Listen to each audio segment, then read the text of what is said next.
What's up, guys? Welcome back to the channel. Another quick vid with my mini LMT. I'm going to be showing you guys how to make limit straps for the shocks. Seen a number of posts on the Facebook group that guys are pulling these shocks apart. Truck lands upside down, catches the wheel, kind of forces the wheel away from the chassis, and these shocks just pop apart. And the fluid goes everywhere, and I'm not sure if they're really breaking or if they can be just kind of snap back together, but apparently they're not the strongest shocks in terms of pulling them apart. So what I did simply here, I have this, this is a cord from, it's almost from like a lanyard. It's actually for a waterproof cell phone holder. You can use a shoelace, you can use anything that's kind of just like a braided nylon string, in other words, but a shoelace will work fine. Actually, you just want something that you're going to be able to get the screw through, and something that's braided material like this. If you take like a something pointy here, like an awl or a pick, and you can kind of stab it through, that's kind of what you want, because you're going to have to put the screw through here. And it's a very simple process. I'll get you up close here and show you guys how I did it. And I already did one in the front here, and the length you want is right about 65 millimeters. You can do it a little bit shorter because, of course, this does have a teeny bit of stretch. It'll stretch to a point and then it stops. So you're going to want to make sure that when you measure it, you pull it tight. And I actually, instead of measuring it, I ran one screw through, mounted it, stretched it tight, and then kind of used the pick here to poke through right below the screw on the top, just to get the right length in there. And it seems to be pretty much spot on. So even if you set these, I would actually make these a slight bit shorter so it kind of holds the suspension down a little bit. You know, you don't want to have any little bit of kind of stretch in there once it's done. And if it does hold it down a millimeter or two, honestly, it's probably going to handle better because it's going to keep the center of gravity a tiny bit lower too. And it's not going to limit the travel that much. So let me show you guys how I did this, and it's pretty simple. And honestly, it's like the cost we use the stock screws. It's the cost of if you have an old shoelace lying around, or I don't know, if you go to like a store like a Michael's or craft store, you could probably find something, even like maybe like a thin like ribbon, something that you can poke a hole through and that it's not going to fall apart after you poke a hole, or that is going to rip through from the screw going through it. So let me get you guys in here closer and I'll show you what I did. Okay, so got my cord here.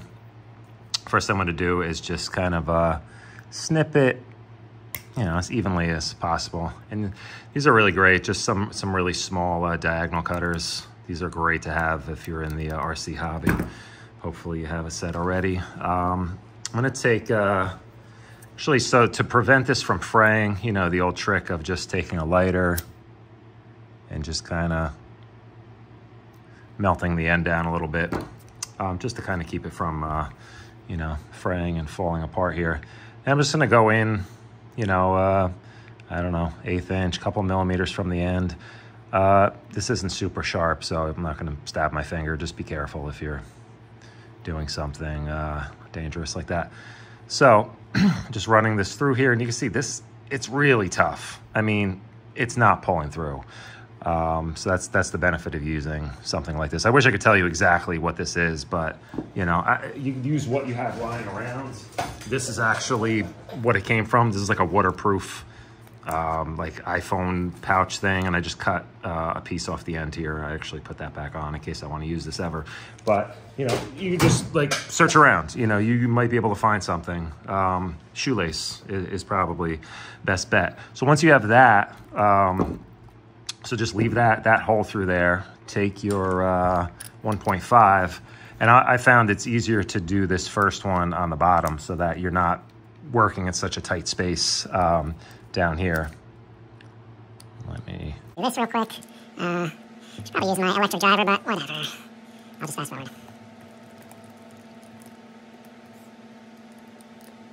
All right, so here's the screw. Just gonna reuse the original screw here. This is kind of the tricky part when you pull this out. You want to just make sure that it doesn't kind of pull itself back together. If you kind of pull the cord tight, it's going to kind of close that hole up. And That's all you're doing. You're just going to thread this in. You could put a washer on the outside. I didn't want to put a big, massive washer here.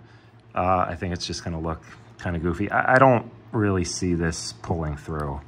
Just let that kind of twist around like that.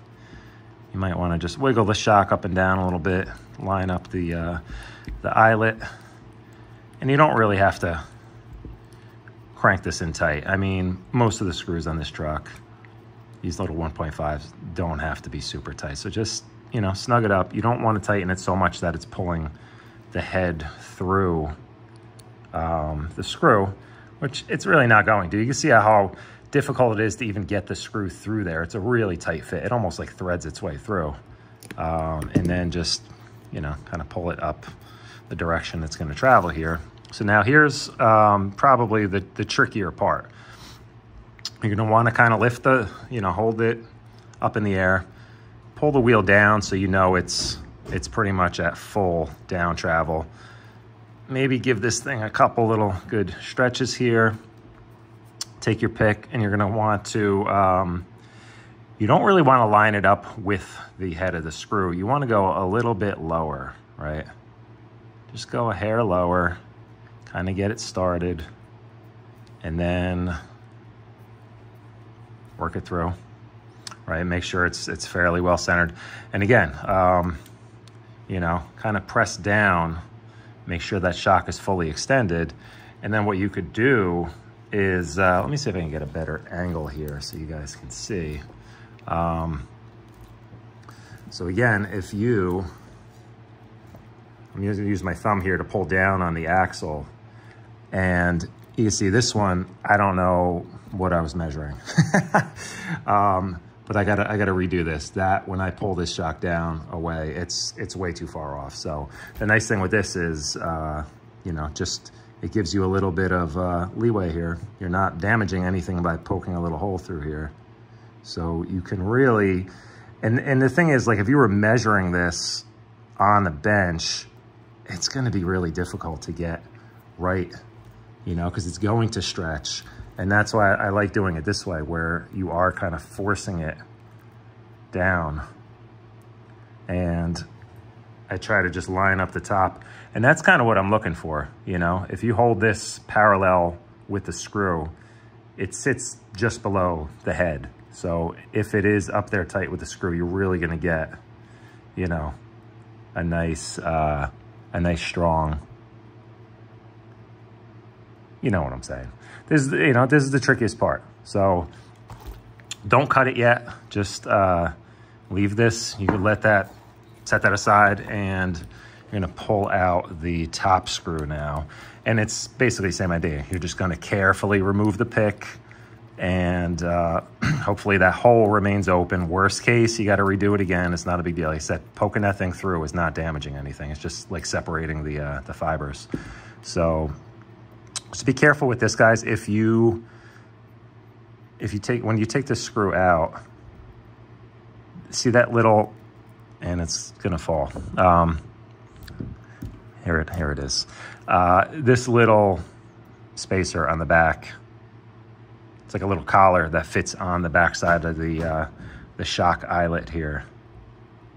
It's definitely gonna fall out if your shock comes out of that position. So just know that. That's this whole truck. Anytime you take something apart, little stuff just falls everywhere. Oop. I can still see where the hole is. It helps to have a bright light. Unfortunately, mine is angled more for the camera than for me to see, but anyway. Okay, so I got it started. And before I thread it all the way in, let's check it again and make sure that we're happy with, and it's a little finicky here. You gotta line some stuff up. There we go. Just gonna thread it in a little more.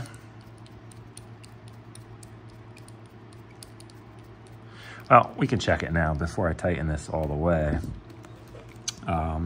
and basically you just want to pull down on the wheel and see how tight. That's nice and tight.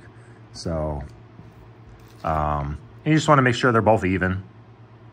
You know, you get nice kind of tension on them. And that's pretty much it. Let me finish this, tighten this up. Again, if you want to put a washer under it, go for it. I don't think it's needed. I'll show you this close up right here. You know, that is not going to pull through.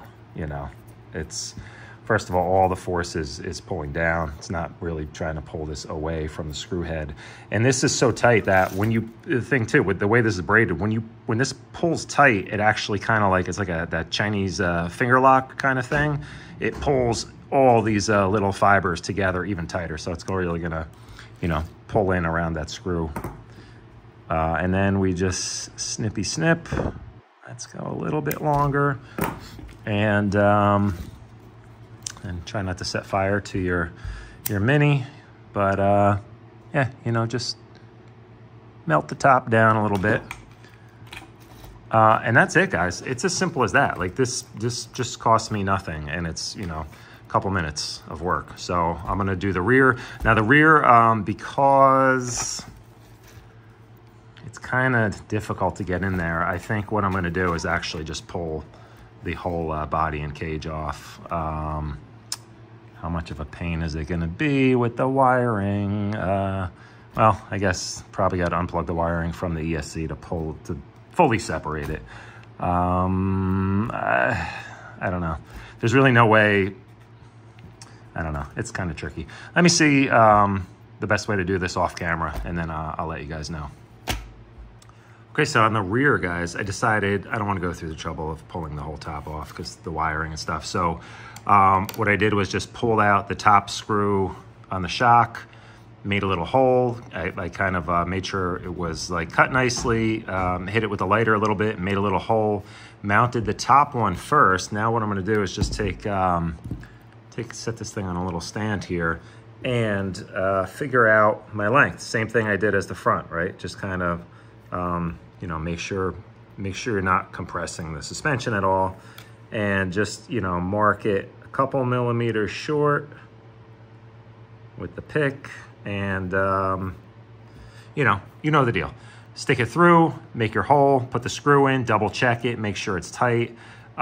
Then put the screw all the way in, same as I did on the front, snip it off, hit it with a lighter. It's just that to do the second one, that needs to be maybe, you know, needs to be accurate, and you might need to do it a couple times. You have way better access to the bottom screw here on the rear. And, you know, if you want, you could take the wheel off. Wheel comes off easy enough, so you could pull that off if you want better access. But I'm just gonna finish up these two off camera, and then I'll show you the final result. Okay, so here we have it, guys. All done. And I don't know, it took me like 3-4 minutes to do each side. And so the nice thing too, you're probably asking what happens when you take the screw out. You're gonna have to redo all this.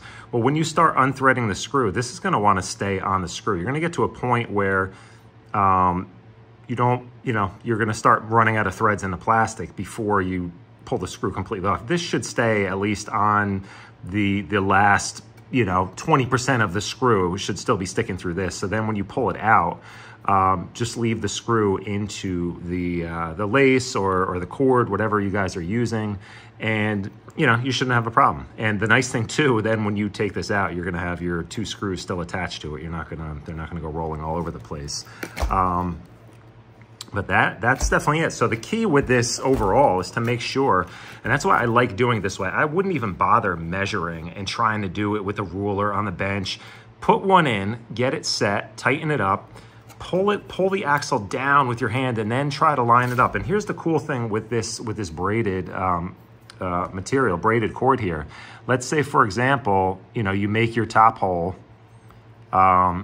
you know, you have your top hole, the screw's in already, you come down here and you measure, you know, you go, okay, well, that seems about right.